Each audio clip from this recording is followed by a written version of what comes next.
Bend. Well, hi, everybody, and welcome to the Cultural Studies podcast.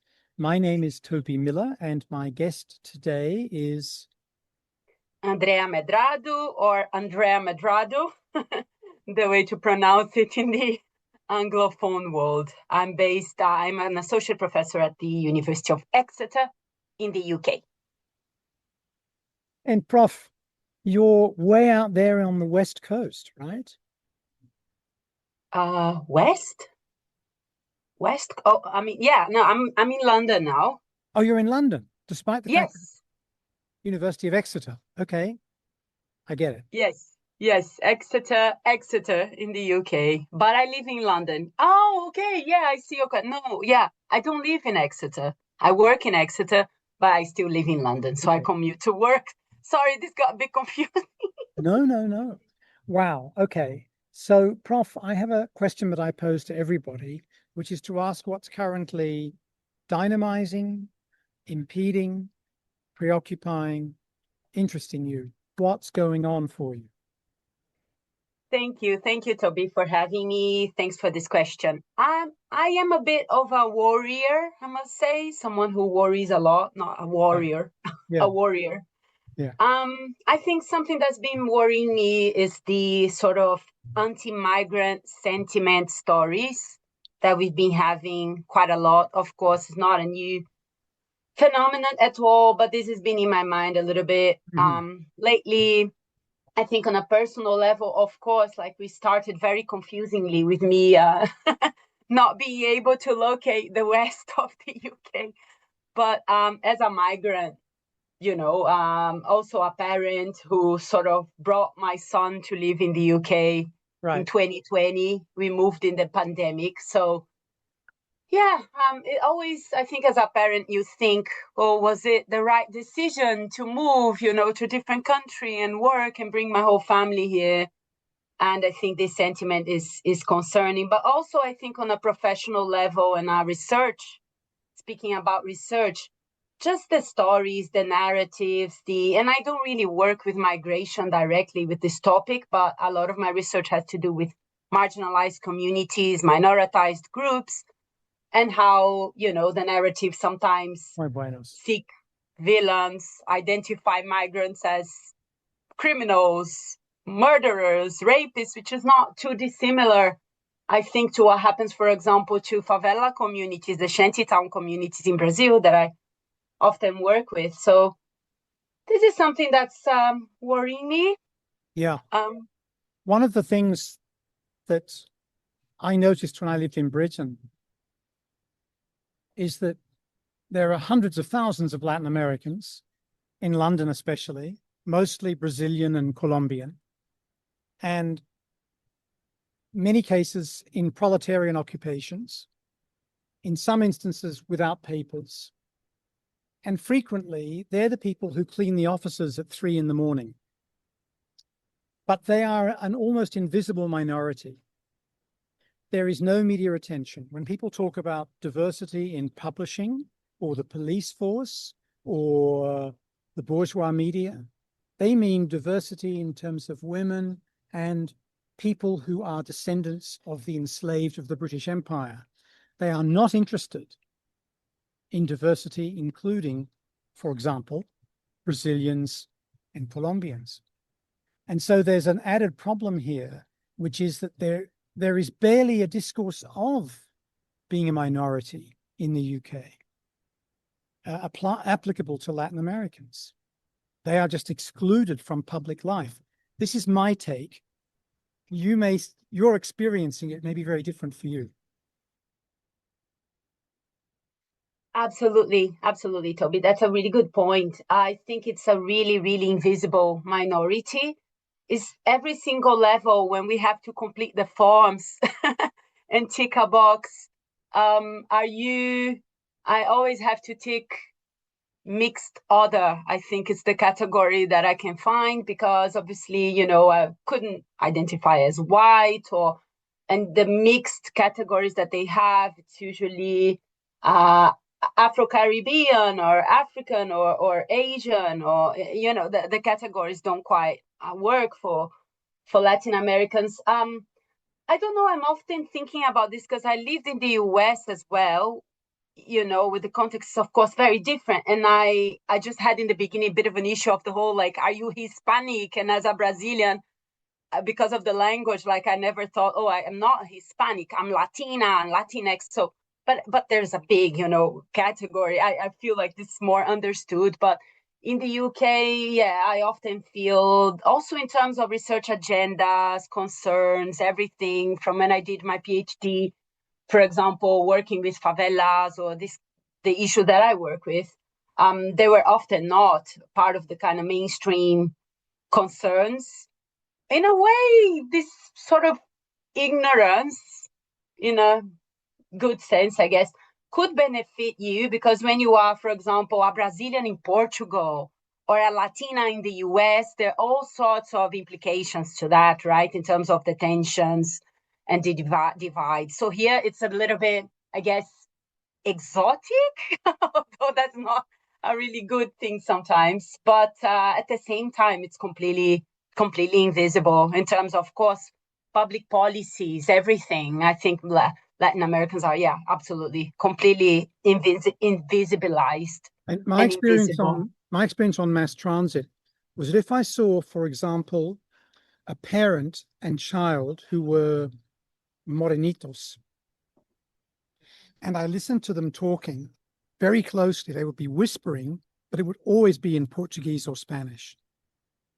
So people feel they need to render themselves invisible because they know just how racist British society is, but also that they don't even fit a category. Mm. And of course, as we said, many people don't have papers, not a majority, but a considerable percentage. So they are performing vital tasks for the everyday functioning of British life in many, many cases. But they're invisible, and some have to make themselves invisible. Yeah, delivery workers Yep. is another really big Ah, category. interesting. Yeah, yeah. I think with the motorcycle, a lot of them are from, for example, São Paulo, where it's you have to be a good motorcycle You have to driver. be very good on a motorbike to get Good, around yeah, there and and survive. then but it's very funny sometimes. Here where I live, sometimes I go outside shops or places where they are delivering, or for example the curry places, and a lot of the delivery workers are Brazilian, and you can hear them speaking Portuguese. And gosh, I mean, I think now we are having a much larger, and this is an impression, like I have no data to back this up, but the population of diasporic Brazilians, at least in media and communication researchers and stuff, is growing, and there are so many more, at least in Europe, in North America, parts of the so-called global north. There's an interesting move now as well with some Brazilians working in China. And then there's also the issue that Brazilians are always a little bit disconnected from Latin America, although we don't like to say so, but we are. I mean, I fully embrace my Latina identity, but it's also another quite complex issue. But it's true. I mean, there are not many Latin Americans in universities, or there weren't many until a few years ago. I think this is starting to change a bit, but still very much, yeah, invisible labor, no papers, cleaning, delivery. Yeah, no, Tough. it's tough, yeah. And of course, when you say don't really feel Latin American, that's a really important point, because for listeners who are not across these things, Brazil is by far the biggest economy in Latin America. It has the biggest middle class in Latin America. It has the biggest popular class of intense poverty in Latin America. It has the biggest population in Latin America. And it has a pattern of imperialism that is not dissimilar to the rest of Latin America, but administratively, one country, not 20, Mm-hmm. and Yeah. a different language from the dominant one elsewhere. Now, you've already mentioned the favelas, Prof. You've written about them in terms of, for example, Christian radio. but also in terms of social movement activism. Many listeners will be familiar with Afro reggae, with Olodum.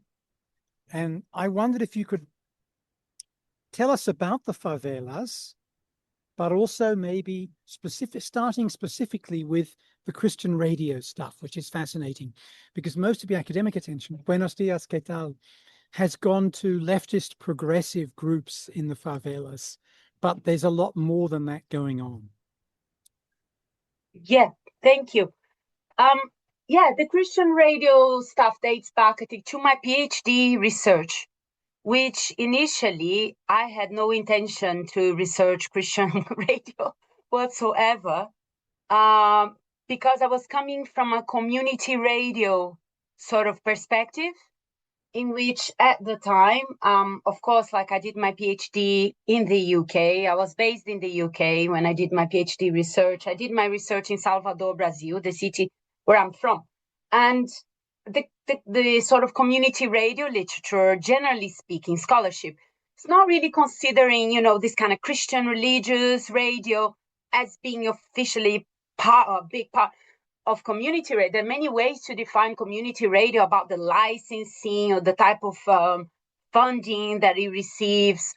And then, of course, I go, and it was an ethnographic study of community radio in one Brazilian favela, a shanty town, but in Salvador, actually, they use the word popular neighborhood, or bairro popular, more than favela. Favela is more like associated with Rio, but that's an entirely different set of answers here about what the favela means. But anyway, I went there. It was an ethnographic study.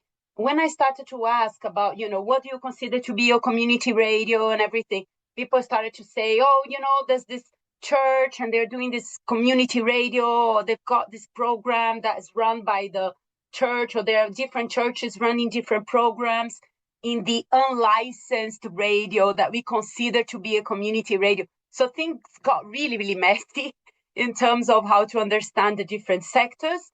And I had a bit of a crisis moment, really, because I thought, wow, like I'm not really coming with this perspective of studying, churches and media and the evangelicals or the Protestants or even Catholics, and that's not what I was thinking when I came here. But then when I started to do the research and I started to get those answers and sense a little bit of these complexities, I had to delve a little bit into this area and the kind of, how do they, and also try to not be judgmental, which I think is hard sometimes.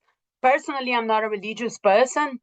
I would say I'm agnostic, I'm just not going to say I'm an atheist, because I'm not sure what's going to happen, but I'm pretty, not non-religious. But listening to these answers, I had to kind of do this exercise of, as an ethnographer, we need to understand things from their perspective.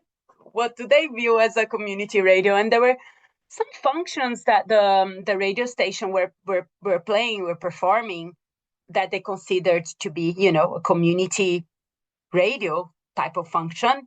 In these programs, for example, run by churches. And things got a little bit complicated, but I sort of decided, I need to face this. I can't just ignore what my participants are saying. Now, since Portuguese colonization and ideologization, Brazil has mostly been a Catholic country. Buen dia. But in the last 20 years, evangelical Christianity has made greater inroads even than in places like Mexico or Colombia. And of course, it has a massive political toehold in terms of Bolsonaro Jr., and these movements that have a lot of money from the United States to support them. When you were looking at Christian radio, religious radio, was this a mixture of Catholic and evangelical? It depends, I think. The thing is, those stations, many of them that I found out about, I basically went in one neighborhood, one big popular neighborhood of favela in Salvador. And I asked, what kind of community radios are you listening to? And started to identify from a listener perspective. And they were saying, oh, there's these stations actually not licensed, but I know they're based around here. They're doing, these programs. So it would depend. Some of them were predominantly by, say, some sort of evangelical denomination, but a lot of them just had these different programs that were like different slots that were given to different churches in the neighborhood. Most of them were evangelical, but I know that, the Catholic Church also has, a big presence in radio. But it's a very complex issue because, yes, like the evangelical Christianity in Brazil has played a massive role. For example, with the rise of the right or the far right, the kind of very conservative culture, moral panics that have been played out a lot, for example, to do with gender and homophobia and things like that. So a lot of conservatism and sort of moral politics associated with the churches. At the same time, I taught at Federal Fluminense University in Rio. And in recent years in Brazil, we had affirmative action. We had a lot of things that I think universities did become the publicly funded one, more plural spaces or more diverse spaces. And I would have students who were from evangelical families or like Christian evangelical families. And they would say, well, but there is a sense of community support that's happening here that people are not understanding, that they are misunderstanding. This is really important. It's really, sometimes it's easy to say, oh, well, this is just conservative. But yeah, the sort of community dynamics of support are quite complex. And I think that's actually one of the reasons why maybe the right has managed to thrive, because they understood these dynamics. And again, personally, I'm not religious, didn't really grow up in a religious family or anything like that. But things do become, I think, quite complicated. In recent years, I think the left is starting to understand this a bit better. And you've got these sort of evangelical progressives or evangelical left, which is emerging a little bit, but I think it's still very much, the rise of the right with evangelical churches, all of that in Brazil, probably in Latin America as a whole, has been quite a complex one to An research. example from here in Mexico would be that evangelical Christianity involves a reassertion of what it regards as traditional masculinity, with all the benefits that accrue to men from that, but also with a sense of responsibility. So whilst this ideological formation here, buenos dias, señor, ¿qué tal?, is very much about be a real man and this is how to do it. It's also about a real man doesn't beat up his wife, doesn't beat up his children. And so some people argue that along with things like Alcoholics Anonymous, this has led to less domestic violence, even though it's led to this reassertion of hegemonic masculinity. So one has to deal with these things as one finds them and not as one might wish they were. And that gets me onto the question of ethnography, Prof, which you've already mentioned. Doing ethnography in the favelas, or not just in Rio, but in Salvador.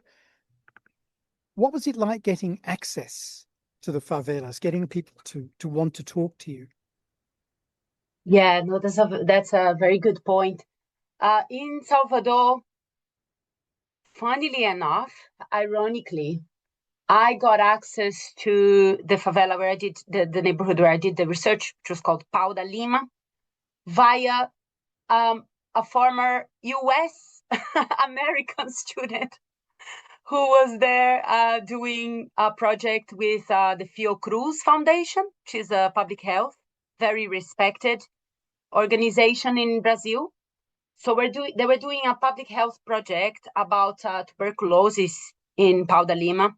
And my former student, became involved with a community daycare center project, which basically she facilitated some funding, some crowdfunding project to fund that daycare. They wanted to build a daycare center in an area of Pau da Lima that didn't have any provisions for children, for working moms, So this was a project that the community leaders had.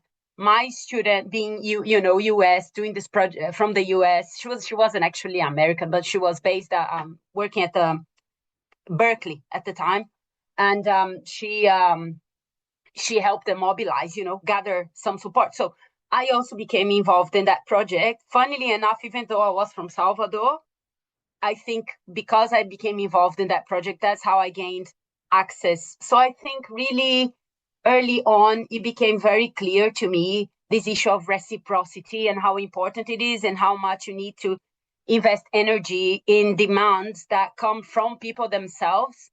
Often it had happened before that I would go and say, oh, and by the way, I could offer this and that. And people are like, what is she talking about?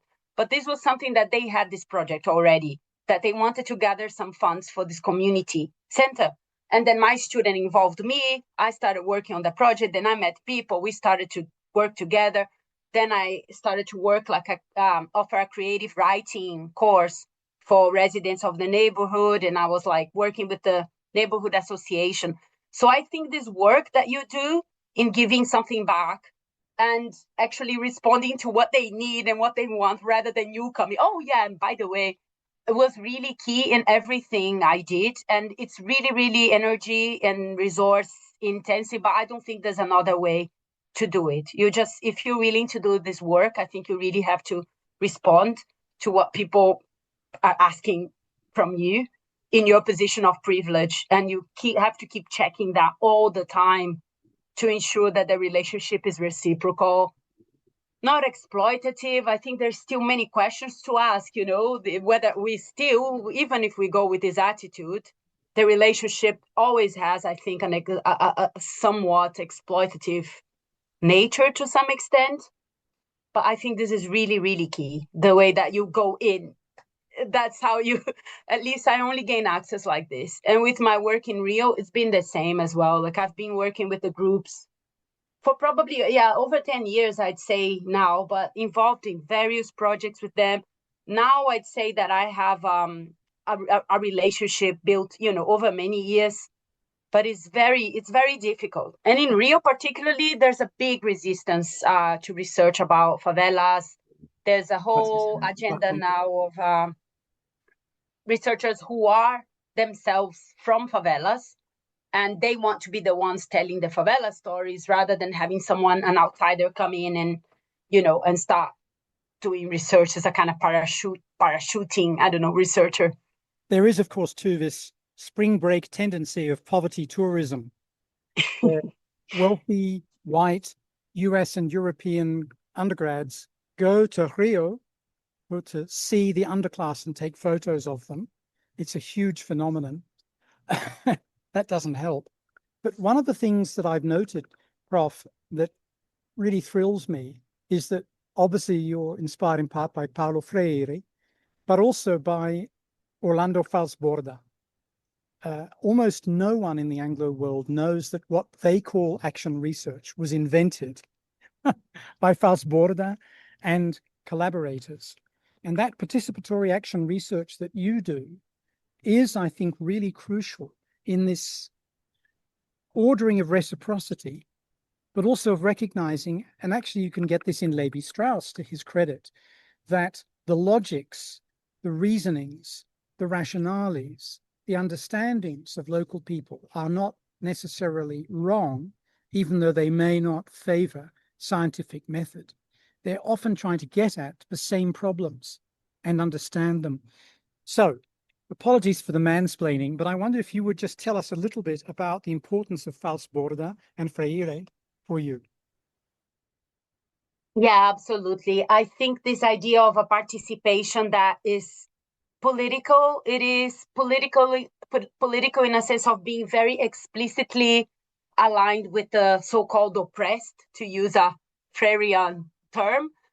I think this exercise of humility I also find very inspiring. This idea of we all have like I said, I had a set of questions, for example, before I went into the Salvador favela, Pau de Lima, that I wanted to pursue. I had those questions. I thought they made sense. I thought everything was clear in my head about what community radio was about, what community radio could do for people.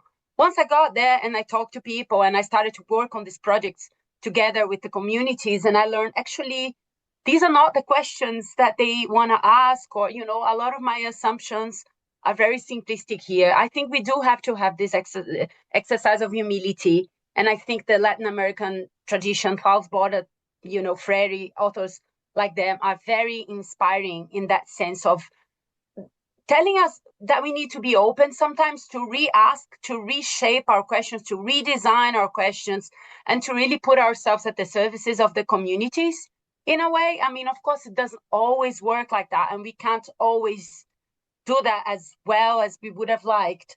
But the sense of bringing what we bring as being from where we are, positions of privilege, in many ways, to sort of say, okay, how can we get together here and answer these questions? And these are the questions perhaps that you want to ask more than the one I brought, when I arrived. Of course, in practice, it's hard, especially, we need to have funding with the way things work in the Anglophone world, for example. You already have to have your research question defined before you go to the field. But I find this openness, this humility, and this sort of, let's be explicit about we are positioning ourselves on the side of the oppressed here is something that I really find inspiring, and I try to do as much as possible. I was very interested in what you said about there being increasing numbers of researchers who are from the favelas, who are from the popular classes. This is fairly new, I think. Most of my friends who've done work in the favelas are light-skinned leftists who are Brazilian, but are not from that world organically. Can you talk a little bit about that phenomenon? Yeah, no, It's absolutely. fascinating. And I would include myself in the group of the, leftist, because I wasn't born in a favela, I wasn't raised in a favela. I'm from a middle class, not upper middle class, but a middle class family from Salvador. Sorry, I'm just got some work chat here going on and beeping. But No problem. Can you let us in on the gossip?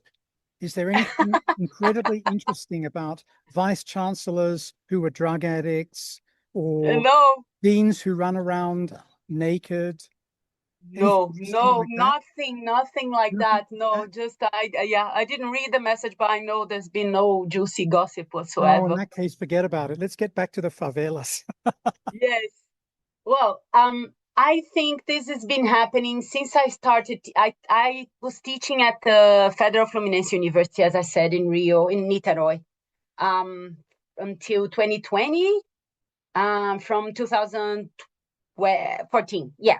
So I think in probably during the Meg events age, when Brazil was preparing for the Olympics, for the World Cup, there were so many interventions that had to do with favela, pacification of favelas, or building of walls around favelas, that there was this big outcry. And in Rio, I think this was particularly strong because I know the Rio context quite well, that they said, okay, all these decisions are being made about us, without us, the usual, dynamics that there's a pretense of participation or involvement of favela communities, when in reality there was nothing like that.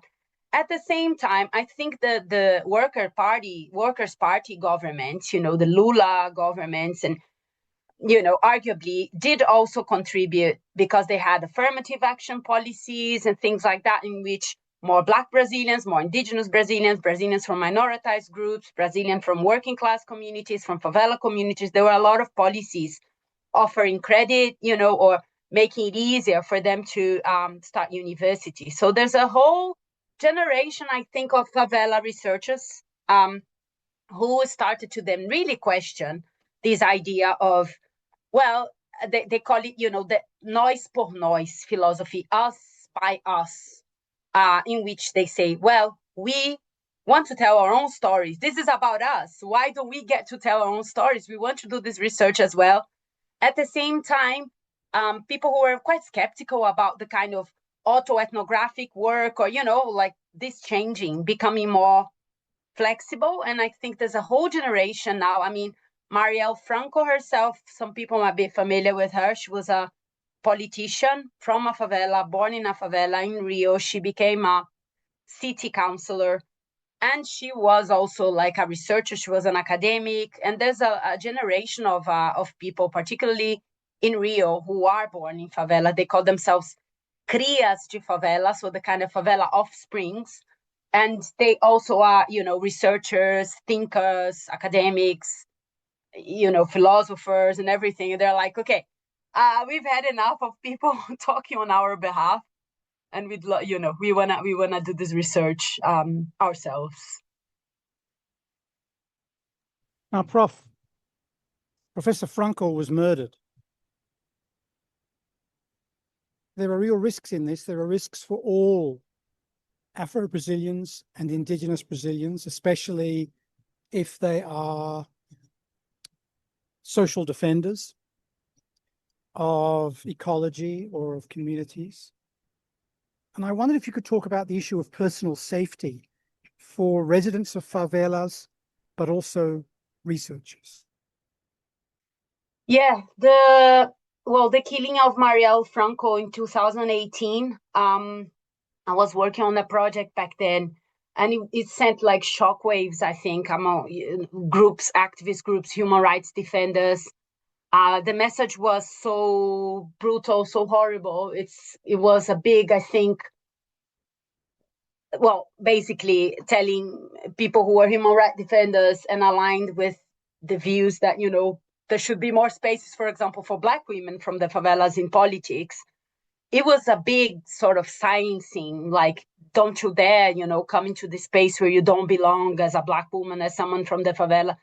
So there was a lot of fear. I think there's still a lot of fear around a lot of these issues, because a lot of that has to do with police brutality, racist police brutality, depending on, now things are a bit better because we have Workers' Party in power again. But during the Bolsonaro years, for example, I think a lot of us researching these issues were scared. I think that there was a lot of fear amongst researchers. Personally, I never felt threatened, or I never have been threatened, but I won't lie that I was, for a while, a bit afraid of researching some of these issues, sometimes changing some words, some keywords in some of my work. We were talking about that the other day, like about academic freedom, fears, those sorts of things. And I think, yes, like just the issue of safety in general in the favelas, of course, like sometimes things are dangerous. There are police operations. The context of favelas is complex in terms of violence and being squashed between gang violence and police brutality, and the residents of the favelas are usually, oppressed by both. So it's quite complicated. But at the same time, I think we shouldn't be discouraged to learn more about the favelas and the stories that they have to tell, because they're not just, about violence. Absolutely. Absolutely. And the same applies where I used to work in Colombia, where whole generations of leftist intellectuals were assassinated by the paramilitares. So people often do much more positivistic research on safe topics that the US likes, but the stories they can tell are extraordinary. Extraordinary. Prof, I wanted to ask you about something different in all of this. Here you are now based in Britain for the last few years, as you said, and doing more digital ethnography. Now, I'm always worried about digital ethnography. And you're an ethnographer with experience of very important, very dangerous participant observation. You smiled and nodded when I said I'm suspicious. Tell me why I should believe in digital ethnography, Prof. Well, that's a very good question. My answer will be that I don't think it needs to be completely digital, 100% digital, if there is such a thing.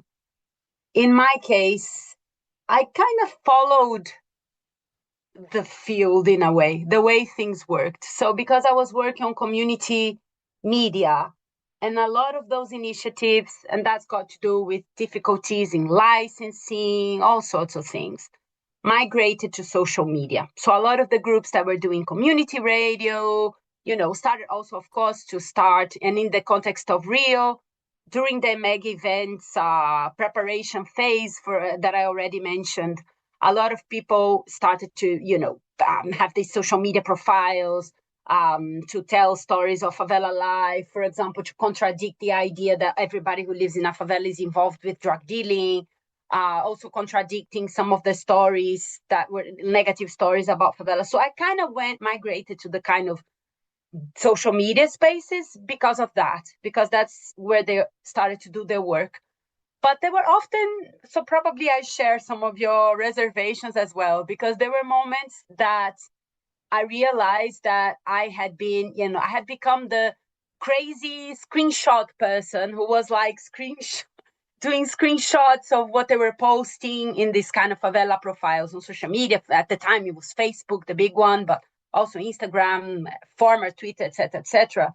That I thought I really miss just learning who they are, like who are the people doing this work. I need to meet them in person. And so I did. Like I also met them in person. I started to attend some of the in-person events. So I think the two can coexist. And I think in this case, the digital did make sense because this was the space, and Brazilians are so active and proactive and everything. And the usage of social media is so intense that it did make sense for me to be in these spaces. And there were also things that were being shared there that probably couldn't be shared also, in person for various, safety reasons. So as an extension of the offline world, I think that worked. So I think it depends on the context. In my case, that's how it happened. So recently, I also had to do another project via using WhatsApp a lot, like WhatsApp diaries with mothers from mothers groups, mothers who fight for accountability in terms of police brutality. And it also so I think if it makes sense in terms of the digital dynamics, how people are, the culture, then I am a believer in digital ethnography. But I think it needs to be a kind of organic extension of just, yeah, offline. already existing networks. And Yeah. just a quick note again for those not very involved in Latin America. Most people here do have cell phones. They probably don't have laptops or Wi-Fi or anything like that, but they have cell phones. And WhatsApp is universal. It's the one way of guaranteeing connectedness to people in a way that's much more powerful than in the Anglo world, I would say, in general. Prof, moving on to one of the themes of the day, namely artificial intelligence. This has been lapped up even by leftists in Latin America, building data centers. Lula, Petro, Boric, before he left office, Sheinbaum, and partly because places like Chile have abundant deposits of relevant natural resources like lithium for batteries and so on, and partly because of so-called nearshoring. They're all close to the United States by comparison with Western Europe or Japan or China, which means that instantaneous monetary calculations and distribution can be done at less expense and in less time. But there has been a lot of community resistance because of the impact on water and energy, amongst other things. I wondered if you could give us a sense of your work on artificial intelligence and what some of the points of interest might be. Yeah, so I started working on a project fairly recently on how communities in favelas are using AI. They're calling it, we call the project Favelia, which is the favela, of course, the shantytown, the slums, but AI is artificial intelligence. And because this was a co-design project with a media activist, a human rights organization, institute actually, called Instituto Papo Reto. And one of the founders, Raul Santiago, his name, was the one who suggested his name because he said La Ya, favela ya is also the La Ya of samba, because you have to dance according to the rhythm. You have to dance according to the song. And I think the point is that although a lot of those perspectives are very critical, it's also such a constrained environment in which things are already working so much against people that in some ways, if they feel there's an opportunity to appropriate or reinvent something that is used against them, but to their advantage, they will do it. So it's kind of a little bit of the idea. And also they said, frankly, we don't know very much about how shantytown communities are using, for example, generative AI tools. As you said, like WhatsApp is used very, very widely. Because I think sometimes when we say, oh, I'm researching AI in the favelas, people say, oh, do people actually use AI in the favelas? Like, do they have access to the technologies? But yeah, like at least in an urban context in Rio, I wouldn't say that this applies to shanty towns everywhere in Brazil, but in big cities, people are using, a lot of generative AI via phones, via. So this was one of the concerns, but the environmental concern, of course, is a very big one. For example, the groups I was working with, there's a lot of talk now about climate injustice and climate justice and how the marginalized communities are the ones that suffer the most when you have floods, when you have, all the consequences of the climate crisis. The marginalized favela populations are the ones that are being the most affected, the heat waves and how it's unbearable to live, in a favela house under those circumstances. So speaking about the environmental issue, they are also feeling a little bit betrayed that a so-called progressive leftist government could be, for example, not having a more, say, critical, stronger stance against, data centers and this sort of thing. So again, it's another very contradictory issue that we are having from the perspective of favela residents.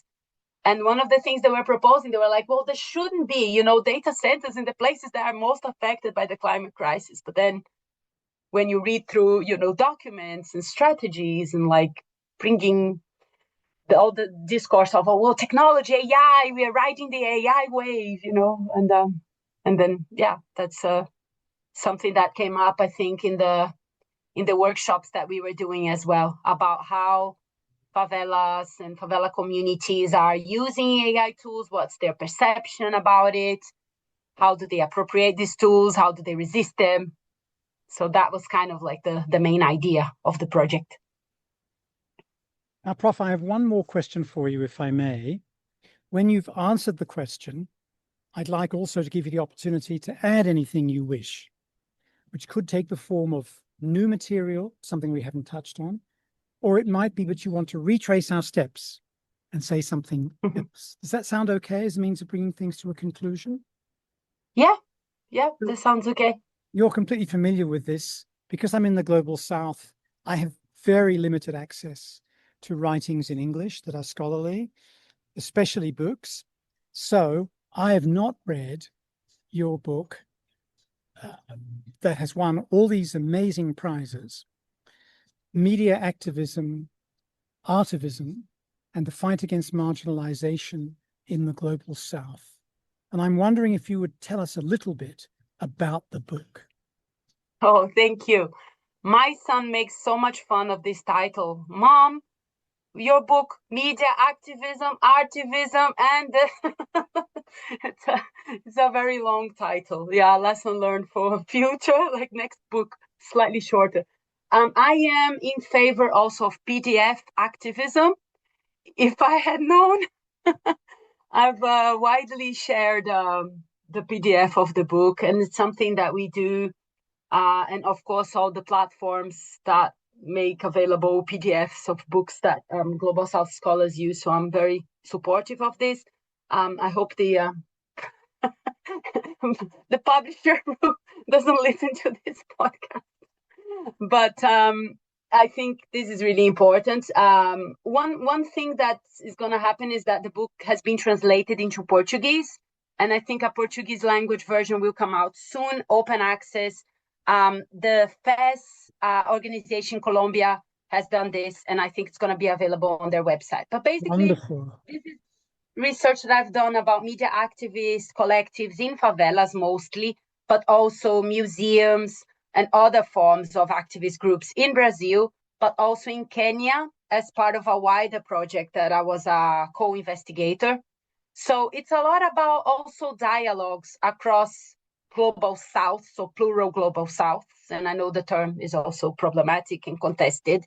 But we were able to spend about a year and a half in which we did some activities of dialogue between activist groups in Kenya, and especially an artivist organization called PAUA 254 and the work that they do.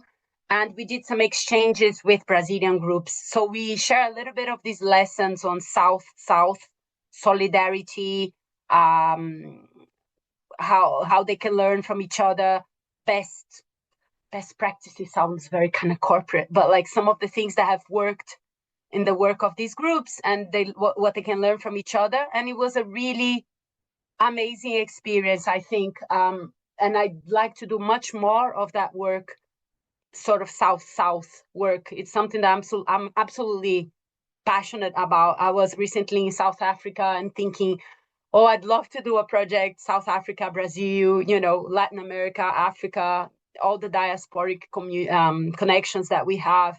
So it was a little bit about that as well, as kind of activism, but also the South-South dialogues that can happen, facilitated in some way by research, but also, social commitment and, working together across the South.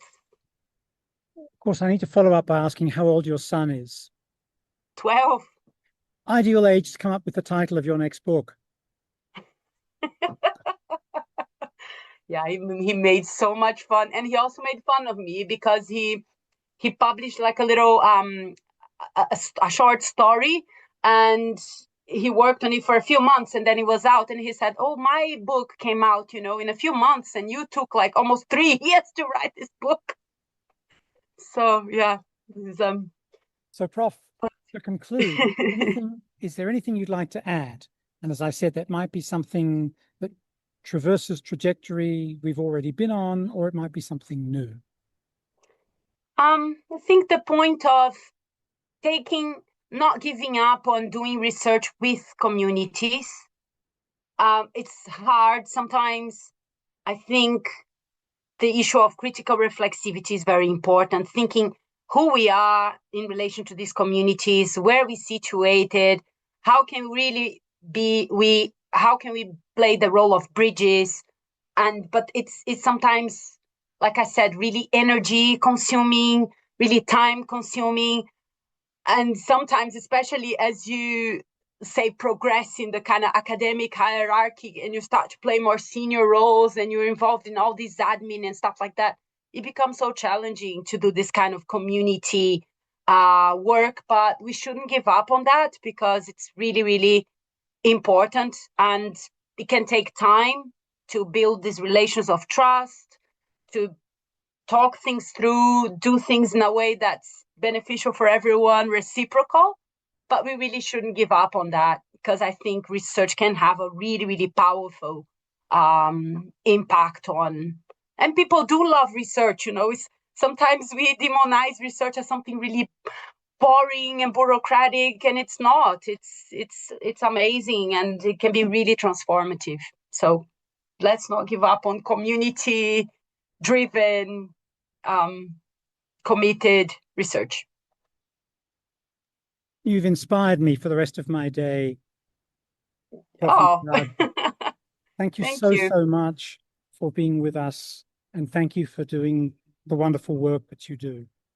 Thank you. Thank you for having me here.